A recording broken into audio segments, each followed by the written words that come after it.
Oh, it's a lot. So, yeah, young ladies, multivitamin, okay? The second pill, the white one, is an allergy pill. Like I said, I have really bad allergies, guys. So yeah, I take an allergy pill every day, right?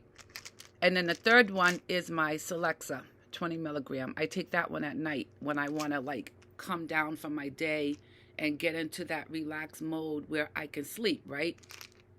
3 pills: multivitamin, allergy, Celexa. And I have to do this, right? Because I'm in my mid-50s, right? Guys, I can just take a pill, right? And 10 minutes later be like, damn, did I take my pill? And then I get nervous because, I don't want to double up on pills, right? This is a good tool. Like, we be in denial as we get older, right? Because we want to stay young forever, right? But at some point, right, you got to surrender to some stuff. And like I said, I take my health very seriously, right? I need to know that I took my pill every day and when I was supposed to take it, right? So that's the purpose of this, right? Surrendering to, and I'm not going to say old, okay? I'm in my mid-50s. I don't feel old. I don't look old. Like I said, I have no medical conditions other than my mental health, right? You have to read my book, God's Gift to You, right? As you guys know, I am a new published author. God's Gift to You, book 1, right?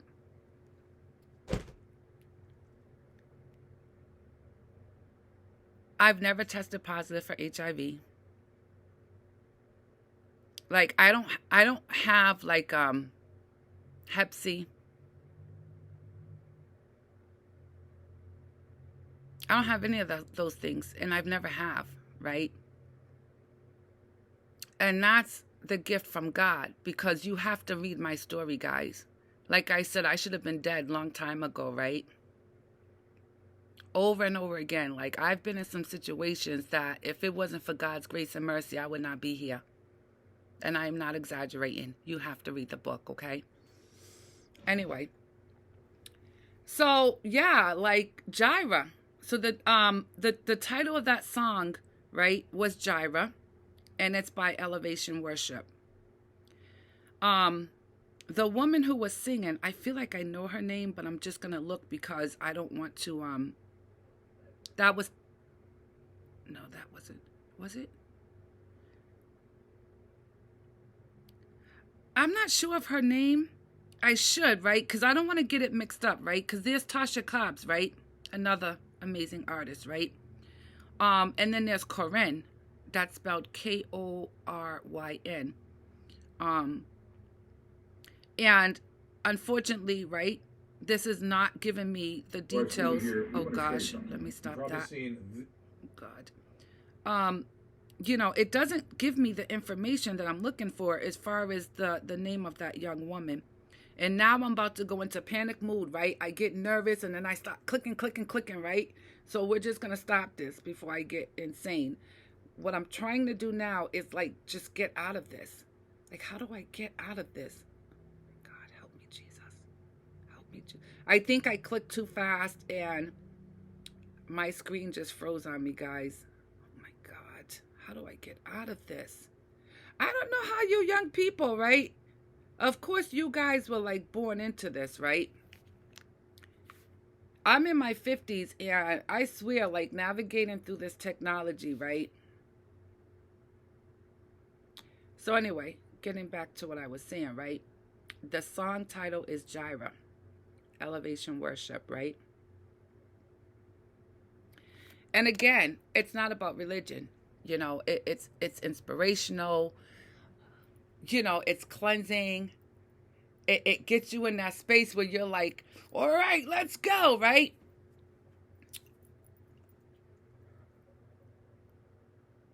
I want to talk about the song for a minute, right? So, the lyrics, right? You are enough, right? And we're going to get back to script today, guys, right? Okay, we're going to kind of pick up where we left off because I've been doing so many other things that, And I told you guys eventually we were going to get back to script. We're going to pick up where we left off and move from there, right? But one of the things that I did add to today's show, right, was talking about, like, okay, so since I wrote my book, God's Gift to You, right? And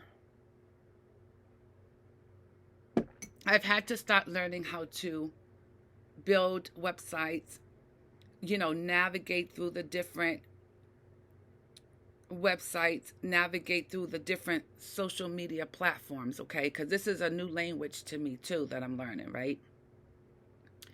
And doing these shows, right? I don't ever feel like I have arrived, okay? Like there's still so much more to learn, right? And I can't advocate, lead, guide, I can't do that on the knowledge that I have already acquired, right? In order for me to give you guys the best service, right, I still have to learn as I'm going. Like I said, information from my generation, right, has changed dramatically, okay? And I have to stay up, okay? So, since I wrote my book, right, I have come to realize that there's a lot of people out there that just wrote a book. Since I started advocating for mental health awareness, advocating for education, right, I have come to realize there's a million people out there doing the same thing, right? And, right, I watch other people's videos.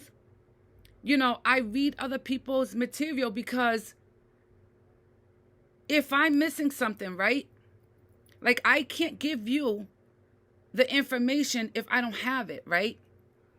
And the information, right, that we've accumulated over the years, right, I cannot go off of yesterday's education because it changes all the time, right? So I'm still learning as I go, right? So yeah, I follow other people who have written books. I follow other people that their God has ordained them, right? Because I don't do this for just me, right? I do this for the people coming up behind me, right? Like I said, in my day, when I was going through, there was no social media, right? People were not talking about mental health, education. I come from a different world, guys. I'm telling you, right? So when I was going through my stuff, right, there was no social media. There was no conversations taking place, right? I had to learn that stuff. Like, I had to, go through different avenues, right, and different resources, right, to get my knowledge, right? Social media to me is so amazing because, you guys, we are all on different platforms, right? Trying to heal, right? And trying to, connect with people like us, right? That's on that same journey, right? Again, in the video, right? Jireh Elevation Worship, right? I told you. There were African Americans and Caucasians, and that's just from what I see with my eye. Like I said, we don't know what other nationalities is up in there, right? Collaboration, right? So, on my journey, right, of education, research, sometimes we have to collaborate with other people because they may have information that I don't have. I may have information that they don't have, right? And when people come together, like great things happen, right? So, yeah, you know, the competition, right? Because it doesn't matter what workforce you're in, right? Because I've done, like, again, categories, right? They have categories in the work world, right? So I, for a majority of my life, worked in what they labeled white collar, right? I have a long, long, long, lucrative career in the white collar, right? And there was a time in my life where I just felt burnt out with that. Um, like I've done that in my younger years, like raising my child and things like that, right? And us women, like 50 and above, right? After you have raised the children, okay? After you have done the long-term relationship marriage, right? After like 20, 25, 30 years, right? You've been there, you've done that, and you need something different because your world around you is changing, right? So, and this is where we talk about reinventing ourselves, right? There's a lot of talk going around on social media where the older generation is battling the younger generation, right? Over certain things, right? One of them is like the newer generation, right? They now are adults and they now started having children of their own, right? And they're still looking to the older generation, right? To continue to parent not just them, but their children, our grandchildren, right? And I go through this with my daughter, right? I love my grandbaby, don't get me wrong. Through my daughter's, right, delivery and labor, I was there. She was in labor for like 3 days, guys. And I did not leave her side. There was some difficulties, right, during her labor and delivery, right? And, I respect my daughter and the baby's father as far as their roles, right? Raising their child, right? But there are some times when the grandparent has to step in, right? So because of the difficulties in my daughter's delivery and labor, like I said, she was there for 3 days in labor, guys. It was bad. I ended up having to be the one to cut the cord, right? I cut the cord. Most amazing, beautiful thing ever, right? So I cut the cord. I was the first one to hold my grandbaby. Of course, after the doctors, the doctors had to, take him from her and, put him on the table, clean him up, right? Certain things happened where at that time, the baby's father, right, couldn't be in the room, right? It was just me and my daughter, right? So my daughter's like, she's on the surgery table, right? So after they took the baby, put him on the table, cleaned him up and stuff, right? I cut the baby's cord and I was the first one to hold my grandbaby, right? And then even after that, right, both my daughter and the grandbaby, like some things happened medically and they had to like stay in the hospital for an extended period of time, right? Mama was there every day, even though I had a full-time job and I was working, right? Every day on my lunch break, I think at that time I would get like an hour lunch break, and I worked in a medical facility, right? Like, so my daughter started out at Memorial Hospital, right? And because of the things that took place, they ended up having to move my daughter and my grandbaby from Memorial Hospital to Women and Infants, right? And I worked in a medical facility like right down the street within walking distance of Women and Infants, right? So every day on my lunch break, right, I would go to that hospital, hold my grandbaby, pray over my grandbaby. You know, and I had to support my daughter because that was a stressful and scary time for my daughter. It was her first pregnancy, her first baby, only pregnancy so far, and only baby. But, you know, she was probably, I think she was like in her late 20s or early 30s, right? And my daughter and I, we're like this. Like, we've been through some things together. Again, I have a mental health condition, right? So while raising her, right, she had to deal with like seeing her mom, right, through some tough times, right? Not understanding herself as a young child, like why her mom was like the way she was, right?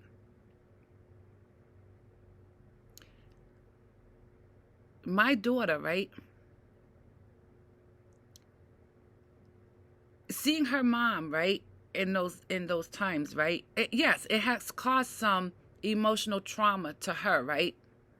But again, I educate my daughter. I let her know, like, there were times when I probably wasn't able to because I didn't know what was going on with me, okay? But once I understood, right, and I had to explain these things to her, right? And I've had to apologize to her for some stuff. You know, it was not fair to her, you know, being born in this world by a mom with a mental health condition, right? But that lady, right, is so smart. Like, even though I suffered through a mental health situation where there were some moments where I was in a mental health crisis, right? I, through all that, still continued to go to school, educate myself, work, leading by example, okay? Leading by example. So my daughter, right, following in my footsteps, right? My daughter went straight to college right after high school, taking no breaks. No breaks.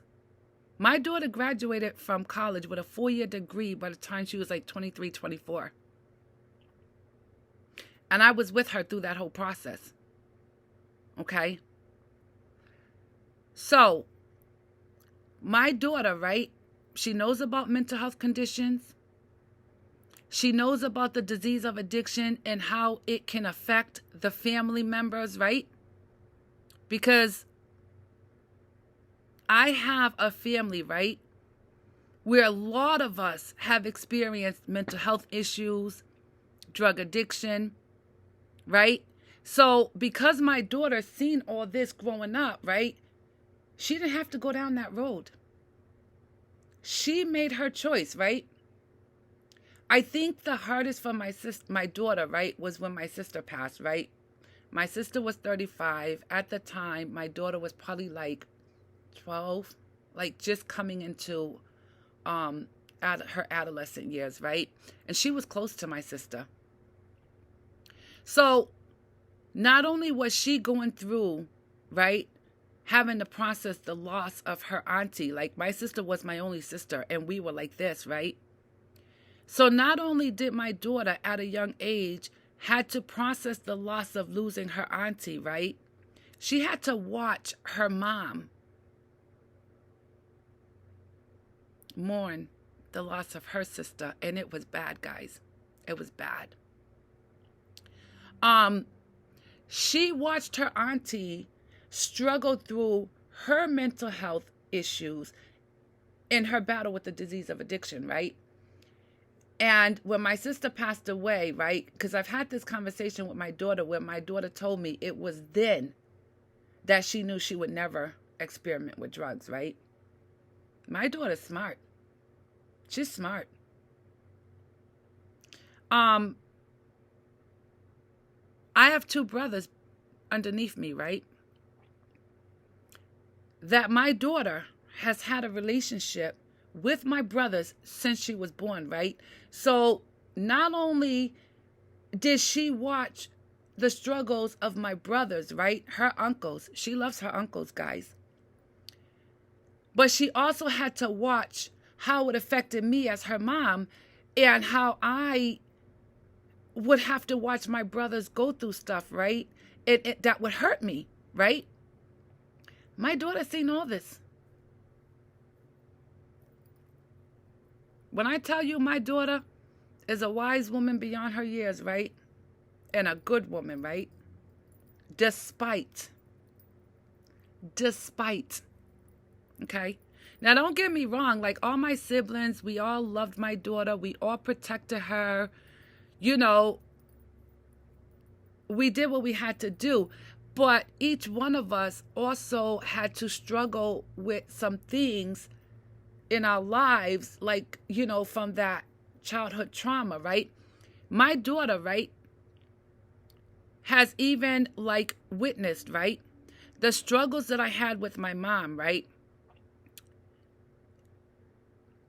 My daughter had to, like, watch me process some things surrounding my mom, right? And I've always kept it real with my daughter, right? I didn't keep no secrets, no matter how ugly it was, right? Because my thing with the children, right? We have to tell them the truth, right?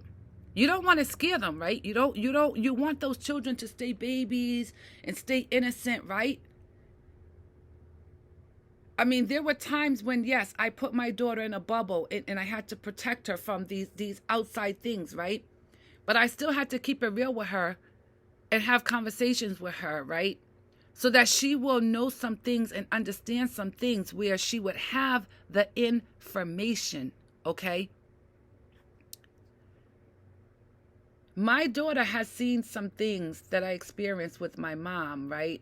That were not good, right? But she still loves her grandma. Because she understands, you know, the mental health capacity. She understands, like, she's seen some stuff, right? You guys think I'm a loving and caring and protecting person? Like, y'all don't even know my daughter, right? Because the goal is, right, we hope to get better with each generation, right? So my daughter, right, she is a product of me in the world around her, as far as my parents, my siblings, you know. She's like me, but a better version of me. Just like I say, like, I am like my dad, right? But a better version. And in a sense that, like, when I say that I'm a better version of my dad, right, I am my father's child, right? But like I said, he never finished at high school. He didn't further his education, right? And I did. So it gave me some tools. Like, even though I had the knowledge and the wisdom that dad gave me, right, I had to do work. I had to educate myself. My dad, right, he worked in the blue collar field. I worked in white collar, right? And getting back to where I started with this conversation, because I realized, right, that I got off track, right? I brought up my daughter, and kudos to my daughter. Yes, I'm a proud mother, guys. Anyway, going back, right? So I spent a lot of years working in white collar field, right? And after the 20-year relationship ended, after the daughter, you know, went off to college, that empty nest syndrome, right? We have to reinvent ourselves. What happens, like, if your whole identity, right, is based around that family, that family that, you know, you when you're young, right, and you start having kids and you get into a long-term relationship or you get married, right, and you do that for like 20 years, right? Because one thing I always tell my daughter, right, if you don't like the way your life is now, right, just wait, because it's going to change. It's going to change. And we can only hope it changes for the better and not the worse, because it can go either way, right? So I had to reinvent myself. Like, my whole identity was based around my daughter, my relationship, you know, being the woman of the house, you know, work, school, cooking, cleaning, you know, taking the kids to dance lessons, after school programs. Like, it's a lot. Okay? And after that job is done, right, and you've done your job, right? What do you do now? I went through a period of time where I was lost. I was lost. I didn't know what else to do with myself, right? But I got through that, right? And I started doing some other things. So where I'm going with this is, right? So after a long career in white collar, right? I learned some new things, right? And I got some new ideas and some new interests, right? So I had switched over to blue collar, right? Working in those blue collar fields, right? And what a difference. What a difference. Blue collar, right, is so much more laid back than white collar. The things that I've seen from employees and management and co-workers in blue collar fields, right? Because white collar fields, they're strict. They don't play.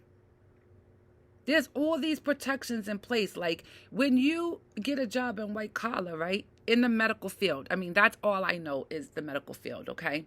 I don't know about other white collar fields as far as, I do know some stuff like business, accounting. It's just different, right? Than being in the medical field. It's just different, right? But when you start out, right, working in a doctor's office, you go through extensive training, even in regards to sexual harassment on the job. They don't play. When I started in the blue collar field, right, sexual harassment, right, and I'm not saying it doesn't happen in the white collar field. You do get that one every now and then, right? It's not as often, right? Blue collar field is so laid back, right? The stuff that you see go on in blue collar fields, in relation to men and women working together, I was devastated.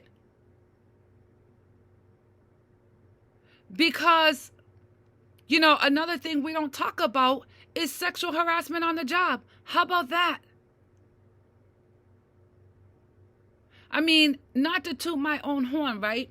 You guys seen my full body, right? The hair, the skin. I'm in my 50s. My teeth, I don't look bad for a woman in my 50s, right? And when I started working in blue collar field, right, in the medical field, I worked with more women. And that was a whole different, we're not even going there. But now I'm working with both men and women, right? And the men, those male co-workers, guys. And again, like maybe they don't know any better, right?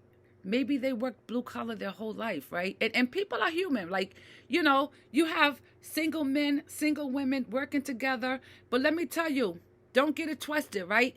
Even the married men and women, okay? What goes on at work, right?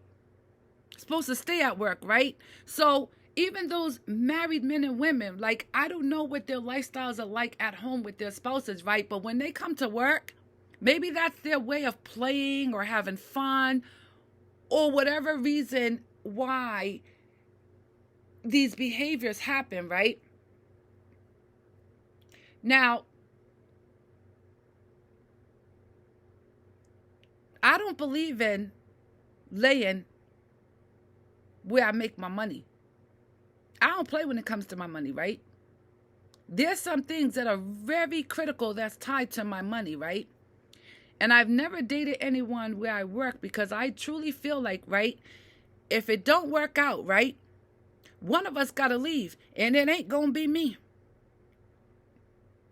How about that? Which is why I don't deal with, I don't entertain getting with male co-workers, right? Because I've seen it.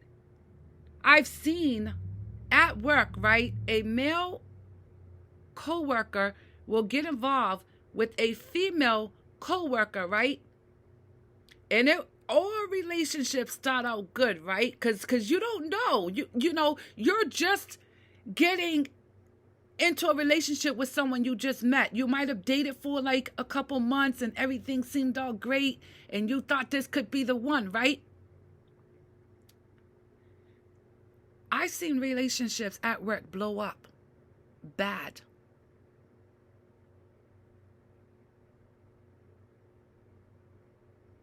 Which is why I don't do it.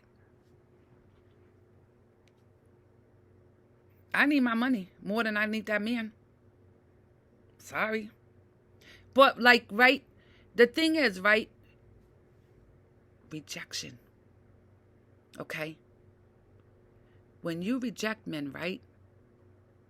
That pride and ego, they get bumped into feelings, right? If they don't know how to process their feelings appropriately, right? They get mean to you. They get mean.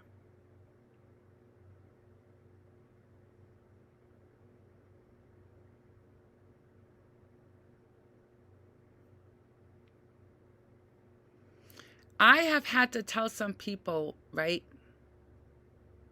in my blue collar place of employment, right? So when you have like a bunch of adults, right, male and female, right, the sexual jokes, the sexual comments, right, and you just sitting back and you watching, right, and the women, right, they feed into it, right, because hey, they're human too, right? So if a man, right, gets away with certain things with certain women, right, and they try you, right, and you gotta let them know, I'm not like her. We're not doing this.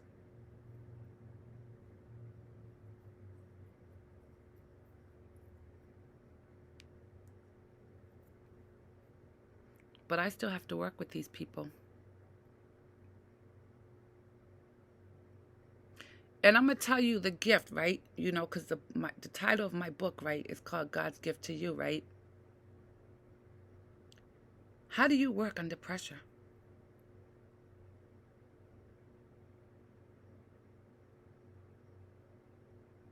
I've been through some things in my life, right?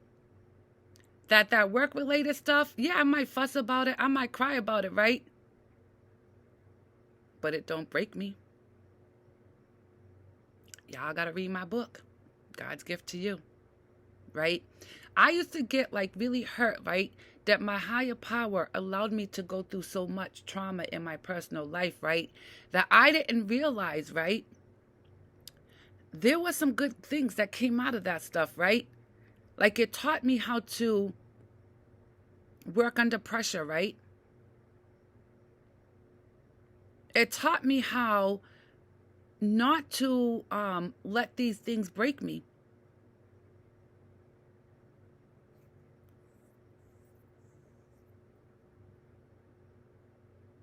I've seen some crazy things at work.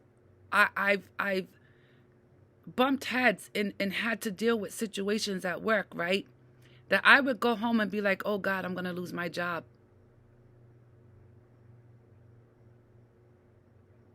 Because sometimes I forget what my higher power can do, right? Like people, right? Like growing up, right? We're going to go here, right? Growing up, right? Streetwise, right?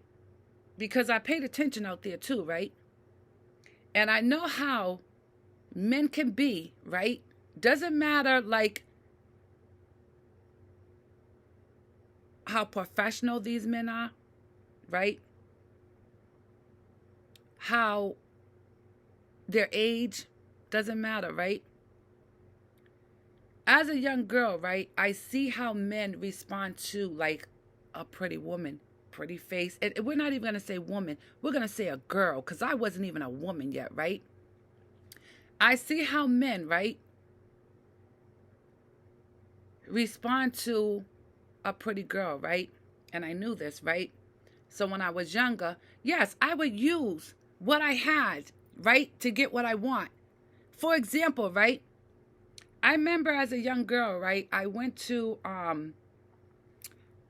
where I lived in Springfield, Mass, right? They had this place called Big Y. It was like here it would be Stop and Shop. We did have Stop and Shop too, but there was a Big Y, right? And I went there as a young girl, right? To get a job as a cashier, right?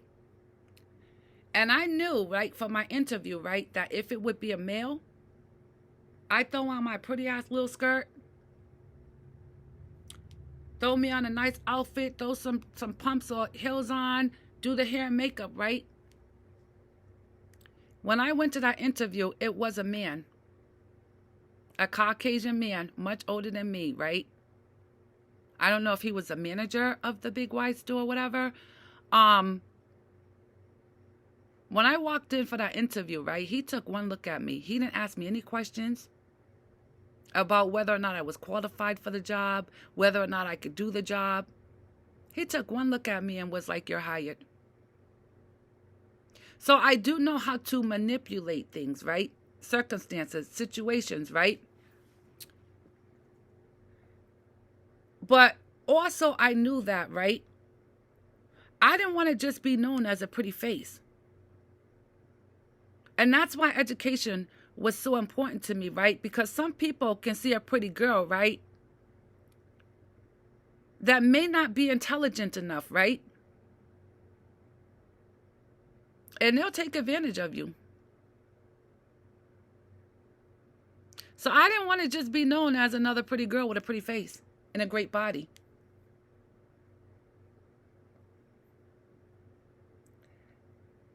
Men don't know. Like, they look at you, right, from the outside, right? They don't know what's in here.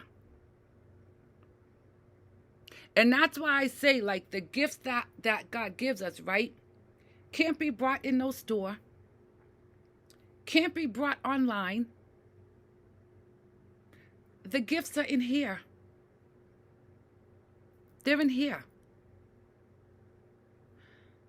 Another thing I want to say on this subject, and then we're going to shut this part of the subject down, right? This is what I mean by with my dad, right? Because I told you guys a little while ago that I had a conversation with my dad, right? Where I had to tell my father, you don't know what it's like to be me. You don't know what it's like to be a woman. How about that? Like, this is the stuff I'm talking about, right? And dad knows some things because, you know, a lot of my street stuff, right? Besides going through it and experiencing it, right? My parents were street people. My father taught me very well.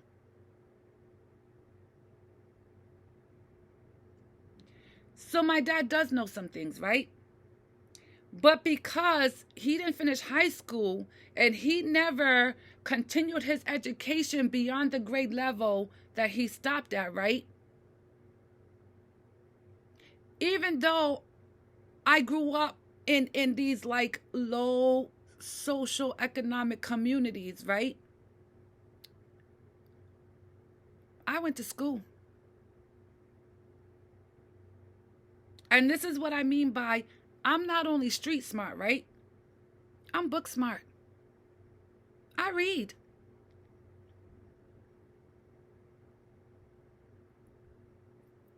Anyway, like I said, we're going to shut that down because that's not where we were going today, right? But even though that's not where we were going today, right? It's still on script, okay? Because I said we're going to get back to the script, right? And that falls under, like, when we talk about mental health awareness, right? And things that can be traumatic, you know, in your life, right? Those relationships, right? That falls under relationships with co-workers, male and female, okay? Because I did plan on going there as part of the relationship piece and journey that can cause you trauma.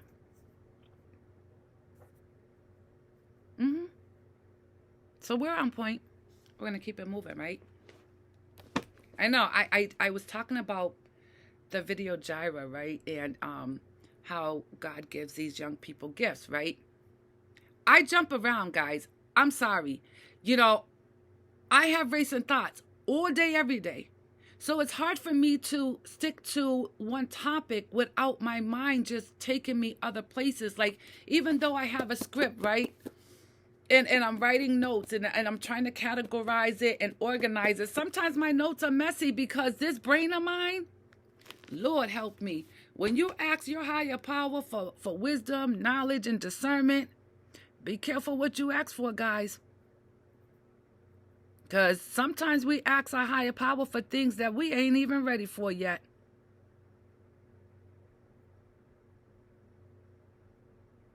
You may ask for a little bit of rain and you might get a flood. So that's why this brain, it's all these things that God has given me, right? The gifts that I talk about that can't be bought in a store or online. It don't come from that fancy house. It don't come from that fancy car you drive. It don't come from that position you hold at work. We're talking about the inside stuff, right? Anyway, so yeah, getting back to relationships, right? Now, I put the professional stuff at the bottom of my list, because I wanted to save that for later, and I want to pick off from where we last left off, okay? So even though I have done other videos, right, we weren't on script because sometimes stuff comes up and I need to address that stuff, right? So the last place where we left off, right, as far as script, was around September 3rd, and I left off with baby daddy, right? And I want to say since then, right,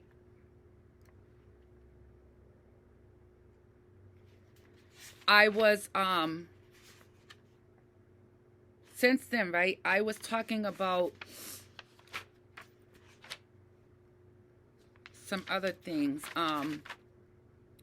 because even though I left off on baby daddy on September 3rd, I gotta slow my brain down, guys, because it'll go so fast. So like September 14th, right, the last thing we talked about, right, relationship with friends, right?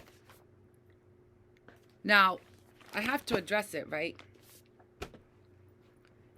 Because I have to give you guys, right,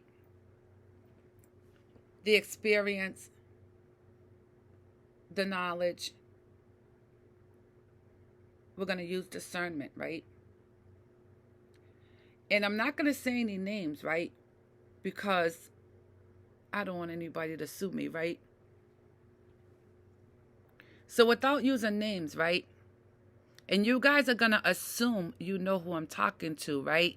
And the people who know me may know who I'm talking about, right?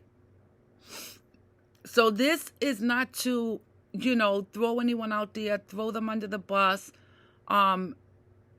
degrade them. Like, this is my story, right? And I need to guide some people through some things, right? So, again, we are talking about relationships, okay? With friends. Those female friend relationships, right? I want to talk about it.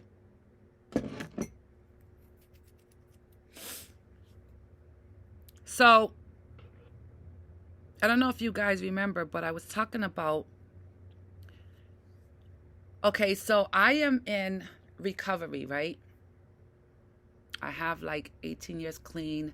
My clean date is, I gotta slow my brain down because it goes too fast, guys. Oh my God, it's been so long.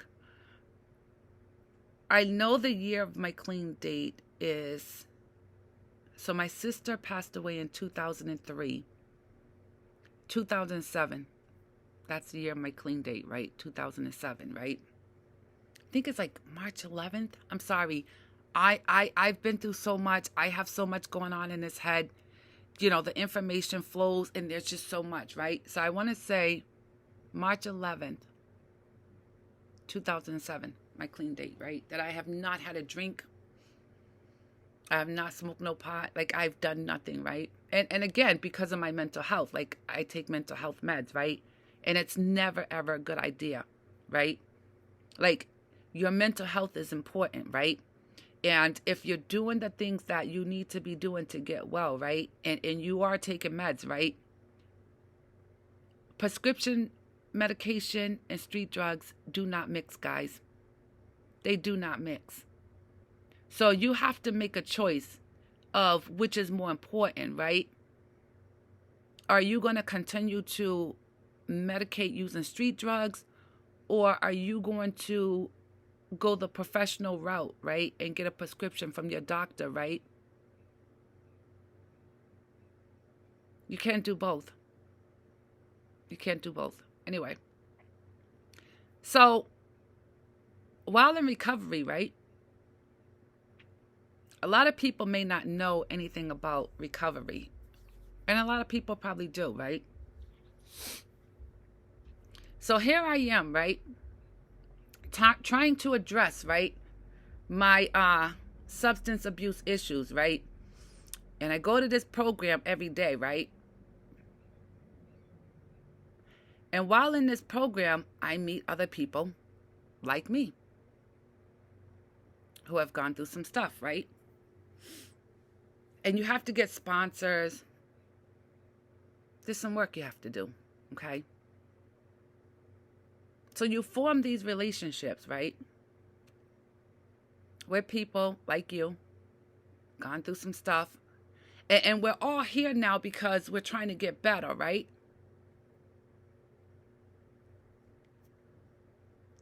So I met a woman in recovery, right? And when I met her and I heard her speak, I thought, my God, this woman is where it's at, right? And I asked this woman to sponsor me.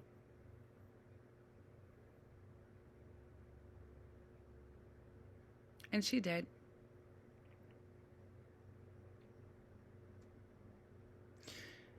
But even though, like, we are all, right, in the same program, right, and we're all recovering from some stuff and we're all trying to get better, right, we come from different walks of life, okay? I'm choosing my words very carefully, guys, okay? Because this is not to injure anyone else, right? This is me trying to give you an example of how, you know, friendships can cause trauma, right? So I started meeting with this woman, right? And we have tools. You know, they talk about journalism. We have books too, right? A book, right, with questions to different scenarios.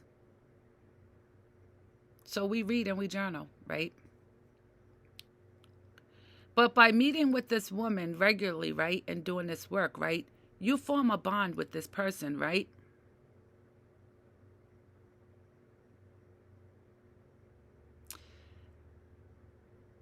This person becomes someone of importance to you in your life, right? In your healing, in your journey, right? Because you guys are doing the work together, right? But some of us, right? Our lives are here and other people's lives are here, right? And you got two people trying to come together, right? And form a bond and grow together and teach each other, right? But I'm the type of person, right? Because at the time when I met this woman, right? I have one daughter. She's already grown. She already lives outside of the home, right? So I don't have any children at home, right? This woman had some young children, you know, we both struggle with men, relationships, whatever. So we were both, you know, doing our thing, right? But now we got to like talk about this stuff, right? Because this is part of the healing journey, right? And she's seen me go through stuff when it comes to dealing with men and relationships. I've seen her go through stuff. when you talk about men and dealing with relationships, right? And how these men that we allow into our circle, right, affect not just us, but our children, okay? Like I said, at this time, my daughter was already grown and out of the house. So there was no, when I get into something with a man, right? I'm sure it affects my daughter if, like, she sees me going through stuff. She may know on days when I'm sad or I'm going through, right? But she doesn't live in the home. So to me, it doesn't affect her. I mean, it does in a way, but we're not going to get into that, right? I'm single. I live alone, right? This woman, she's in a relationship. She's going through some stuff in her relationship that's affecting her household, her children, right? So I have to, like, see all this stuff, right? Because I go to her house, I sit, we have dinner, I break bread with her mate and her children. We're getting to know each other. We're bonding, right? And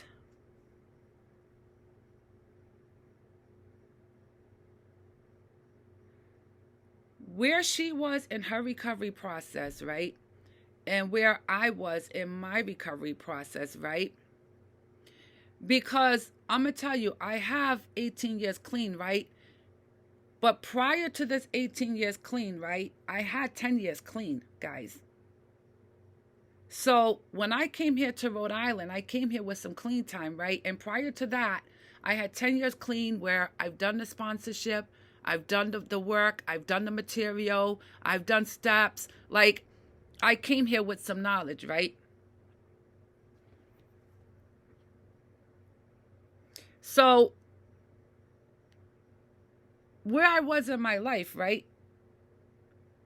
I mean, we go through stuff in life, the normal stuff, things with work, struggling with my mental health issues. Like, when things are going great, I'm fine. It's when things don't go my way or things don't go the way I think they should go, how I react and respond to that stuff, like mentally, physically, spiritually, right? So relationship with boyfriend, work stuff, mental health, whatever. So this woman is, like, seeing me through these moments, she's experiencing some stuff, right? Because of me. And I am experiencing some stuff, like going through some stuff with her, witnessing things in her life. And once you form that bond with each other, right, you start to, like, love and care for each other, right? And you want the best for each other, right? So what ended up happening, right, is, because they say sponsorship work both ways, right? So I just felt like I was doing more of the sponsoring. Like, I wasn't getting out of that sponsorship relationship what I needed, right? Because sometimes we end up with people where we're giving more than we're receiving, right? And that's okay, right? Because it's not about that, right? Anyway, as life went on, she and I kind of drifted apart. And her life went on, my life went on, right? We were still friends, we would hit each other up, right? But I'm going to tell you where she fell short, right? Now, she's supposed to be sponsoring me, right? She's the type of person, right? She does text messaging. I don't do text messaging. I'll pick up the phone and call you. And that's okay for some people who prefer texting over talking. Like, I don't mind texting if it's, like, something minimal, right? But when I want to have a real conversation with you, I don't want to do it through text. I want to talk. And there were times when, like, I would call her and she wouldn't answer the phone, and I would leave a message and she wouldn't return my calls. There were times when I would text her. She won't text me back. There were times when I would either call or text her, right? And you guys know, like, this new technology crap, right? There's this thing you guys can do with the phone where if somebody calls you, right, you hit a button that says, can I call you later, right? She would do that, but she would never call. Now, mind you, this is my sponsor.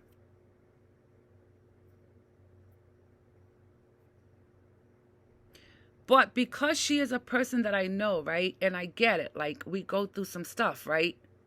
Because whether we're sponsoring or not, we still have our lives, right? So I made a decision to like fall back from that relationship, right?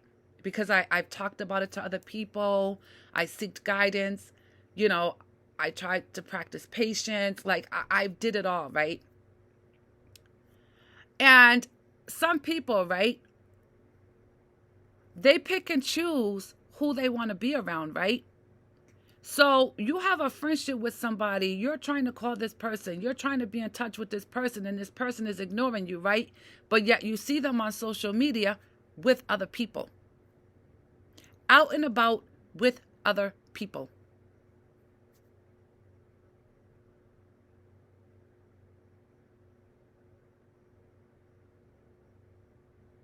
Yeah. What I learned, right? And not just through that one example, right? People pick and choose who they want to be around. People pick and choose who's important to them. This person even went as, so far as to like get married, right? And not even invite me to her wedding. And I knew her mate. I knew her mate. Like, she and I partied together with her mate. Like, we were friends. And maybe something happened, right, that I don't know about that she didn't like. So she decided to fall back, right? So I'm not angry, right? But it hurt me, right? It hurt me. Even though I made a decision, right, to back up from the relationship, right? Because sometimes we have to remove ourselves from people, right? But that doesn't mean it doesn't hurt us. It doesn't mean we didn't go through feelings behind it, right?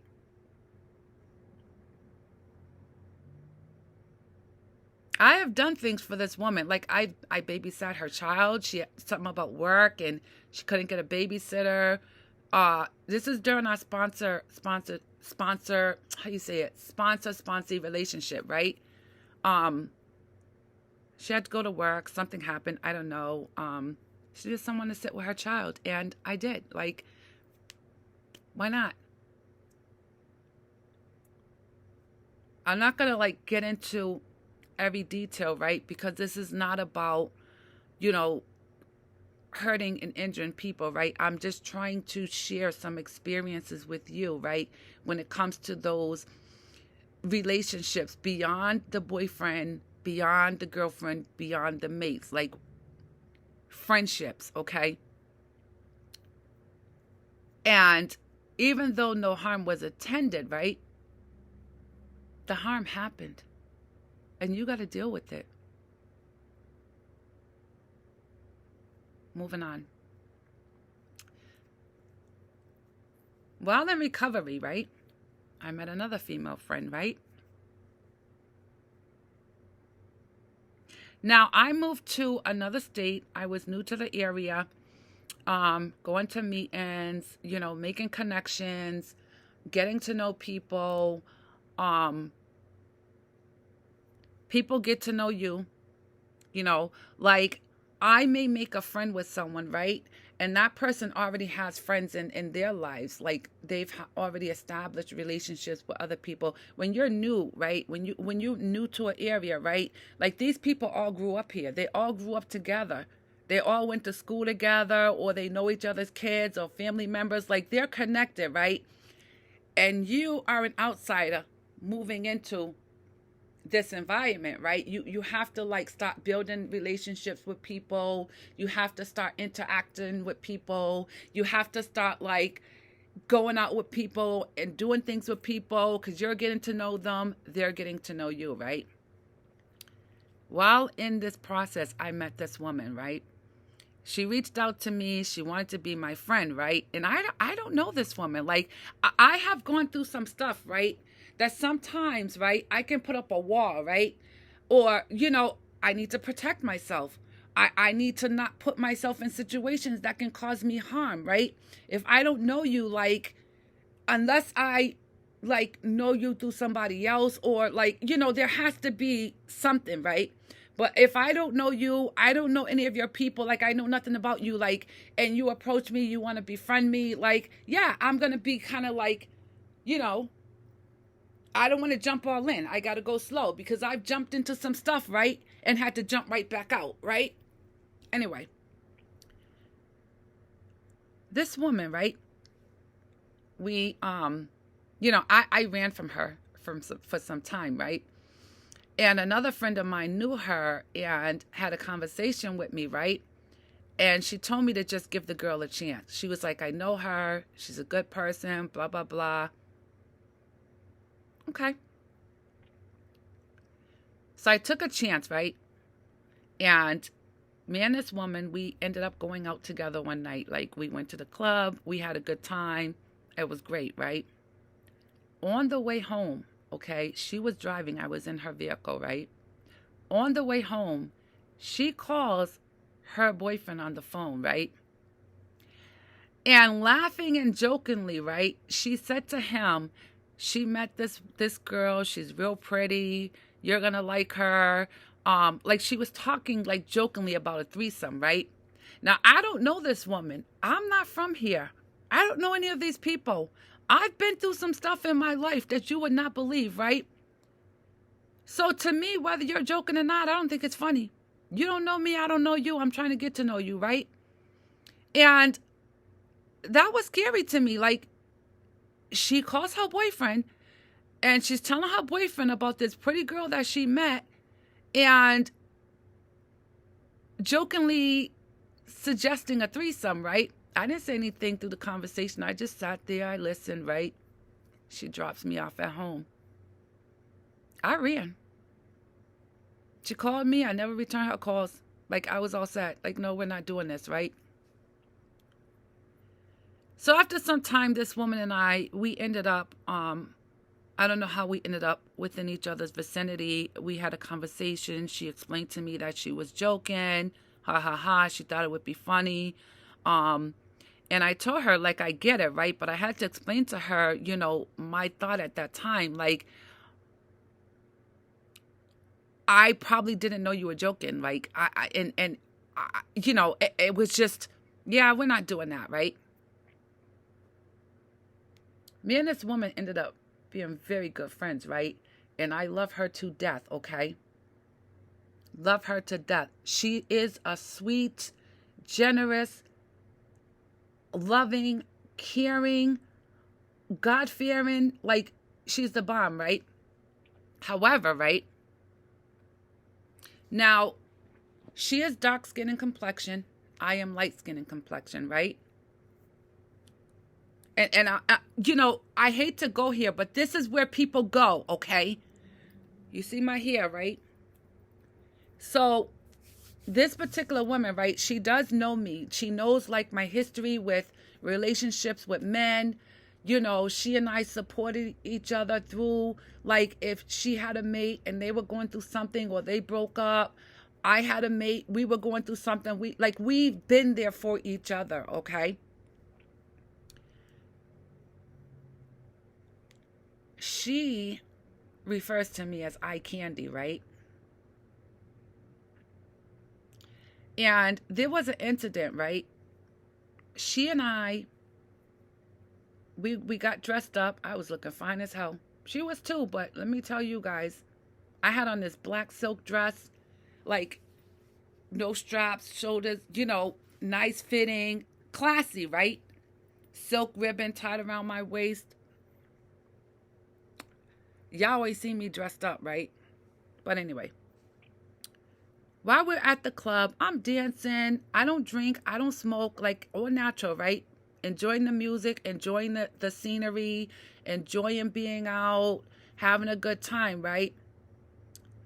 There was this guy, right, who approached me. He wanted to have a dance with me. And I said, no, thank you. I'm all set. The guy, right, did not give up. Like that whole evening, this man was constantly in my face, okay? Even though I told him I was all set, I don't want to dance. I dance by myself. Like I'm not going to pick up a man. Like I just want to go and have a good time with my friend, okay? By the end of the night, right, me and my girlfriend, we were leaving the club and walking to her car. Tell me why this man followed us to her car, right?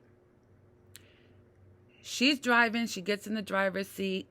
I'm the passenger. I get in the passenger seat, right? The guy is on my side of the car, like holding the door in conversation with her, right? He's trying to get my number or exchange numbers with me, right? And I don't want to. That's not why I'm here.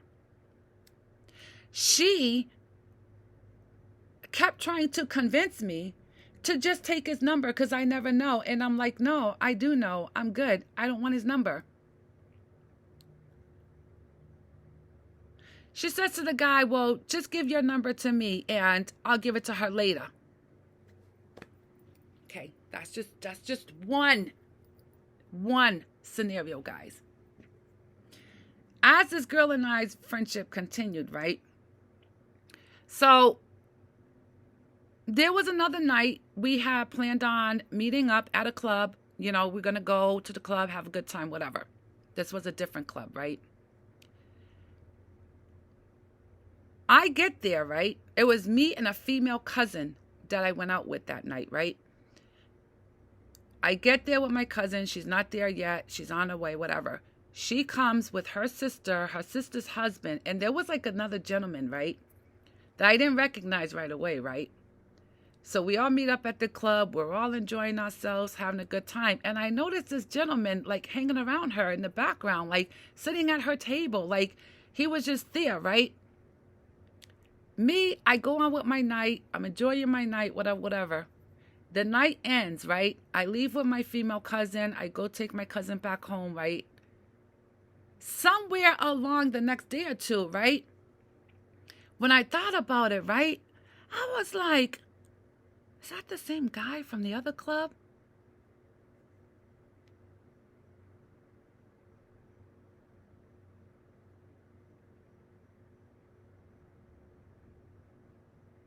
Another scenario. Okay. This same female, right? I was trying to plan a trip with her because we consider ourselves best friends. We hang out a lot. Some of her friends have become my friends. Like I've been to her house. I know her children. Like, okay. So I was trying to plan a trip with me and this young lady. Like I wanted to go to, I think it was like Las Vegas, like just me and her and just get out of our neighborhoods, do something different, right? And just go have a good time, right? She suggested to me that she brings a male friend along. And I said to her, why would you bring a male friend along? Like, this is supposed to be just me and you as girlfriends. Like, we're just going to go and do the damn thing, right? She says, oh, but he knows Las Vegas and, you know, he can get us around and show us the spots. And I'm like, I do not need a man to go anywhere with me and show me around anything. Like, we're two grown adults. Like, we can wing it. Like, we can learn on our own, whatever. Anyway, come to find out, right? It was the same man from that club the first time. The same man from the first time, like I told you guys about the club that was up in my face that night, right? Come to find out, she knew the guy. She knew him. And this is just one example, right, of this relationship with this friend, like my best friend, right? There was a time where she did recommend someone to me as far as hooking me up with someone, and I went for it, and it was really bad, guys. Really bad, right? So that's why I would never, ever, ever date anyone she recommends to me again, right? But she don't get it, right? And I've even gone as far as saying to this woman, right? Why are you always trying to pimp me out?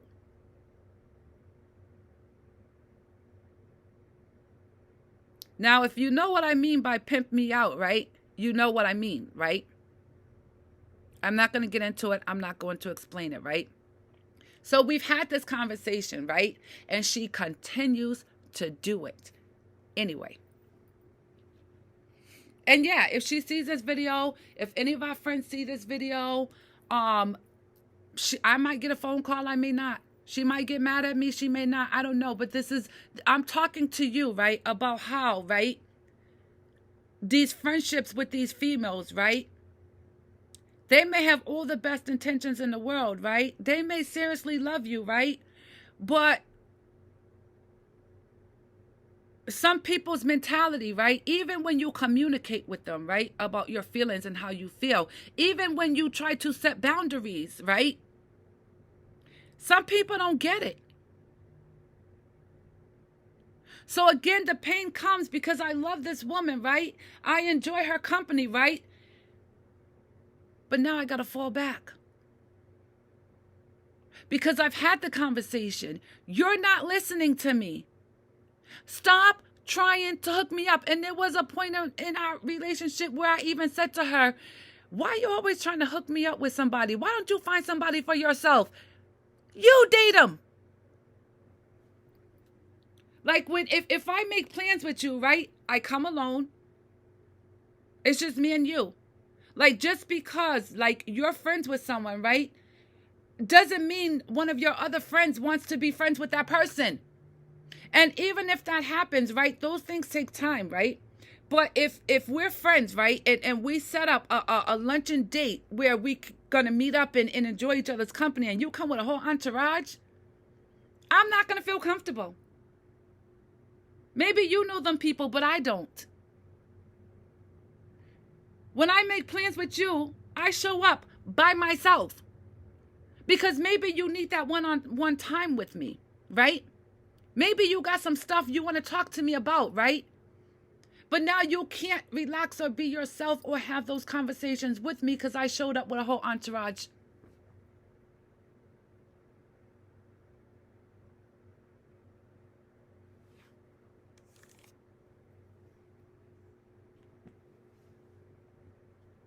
Relationships with girlfriends.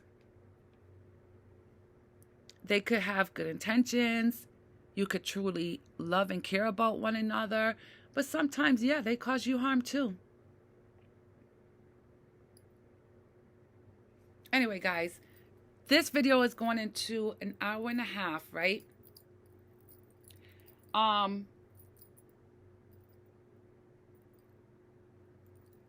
We're going to stay and continue on relationships, right? Because, you know, we talked about the female friendships, right? And there's so much more I can say about that. So many more examples. I told you guys about the other girlfriend, right? That wanted me to date her uncle. And I found out he was a 30-something-year-old pimp riding around with a white girl shotgun. And I had to stop messing with that girl. Like, we're not doing that. These female friendships, okay? Now, again, this is not to degrade anyone, right? Or throw anyone under the bus. But, you know, these are the things that people need to talk about, okay? Because if you are out there, right, and you're going through some things behind some of your girlfriends, right, I am here to share my experience, strength, and hope with you, right? And to give you the wisdom, the knowledge, the discernment, and guide you. Okay? Because another thing I tell people, right? You got to be careful who you get your information from. How about that? If that person ain't in a healthy state of mind, if that person ain't living their life right, and you're going to this person for information, right, and you're going on the information that this person is giving you, right, and if that information is not healthy, okay, that's why I do this. That's why. Anyway, so like I said, I have some other examples of female friendship relationships that I'm going to give you guys. And we haven't even gotten to like I touched on some of my relationship with my adult daughter, right? Um, we still haven't even really done like relationships with our brothers, because I do have two brothers and I love my brothers, but you guys, it's so much. Um, how about girlfriends at work? You know, those girlfriends in positions at work.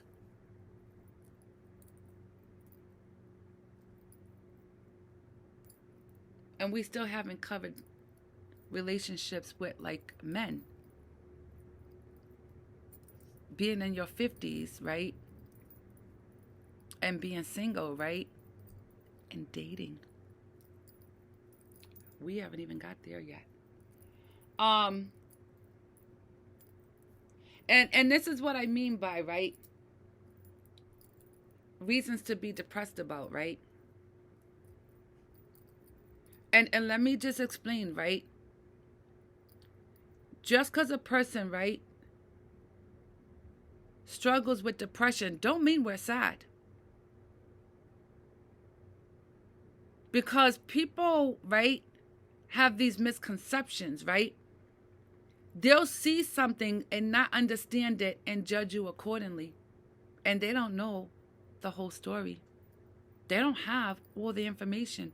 They're judging just a piece of you, of what they see that's in front of them in that moment. Yes, I struggle with a mental health condition. I don't suffer from a mental health condition. When people talk about, oh, happiness, right?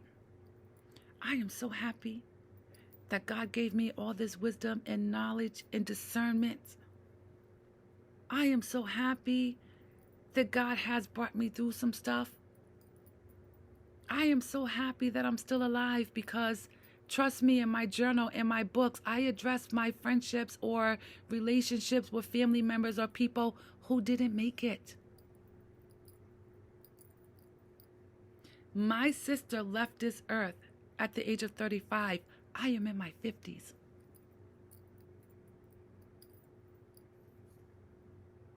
Yes, I go through difficult times in the dating world, you know, being single, trying to date and mingle. I go through some stuff, but sad about it,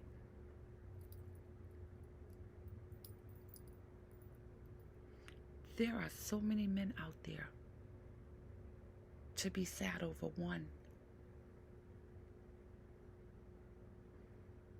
I enjoy being single. I do some stuff that brings joy to my life. Unhappy I am not. I love sharing my knowledge and experiences, educating my young people. I love what I do. I have a full-time job. I love my job. I love what I do. Do I have difficult times there? Yes. Because I work with both men and women, and relationships are not always easy. They're not always easy. So sometimes at work, right, it may not be what you do that cause you pain. It could be trying to maneuver through the many personalities with co-workers, supervisors, managers. Like, there's a lot. There's a lot. But every day I go to work with a smile on my face. I enjoy what I do. I love taking care of people. I love making people laugh. I love making people happy. Because I know there is so much to be sad about out there in the world, guys. And if I can lighten anybody's load, if I can bring a smile to somebody's face,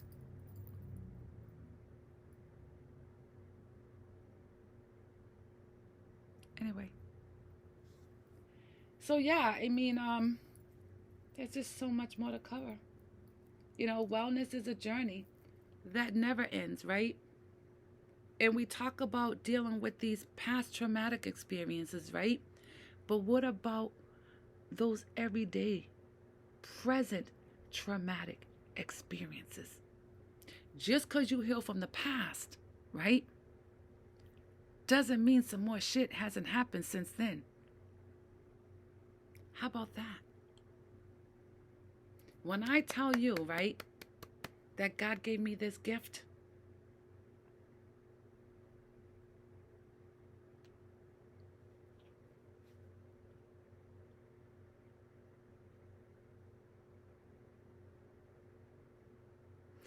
I don't need to compete. There are a lot of young people on social media talking about love experts and relationship coaches and journals. They're in their 20s, 30s, 40s. Been there, did that. I don't need to compete. You know, God gives us all gifts, right? And your message may not be my message. Your mission may not be my mission. Where you're at in your life and career, right? I've already been there and done that. I'm beyond that.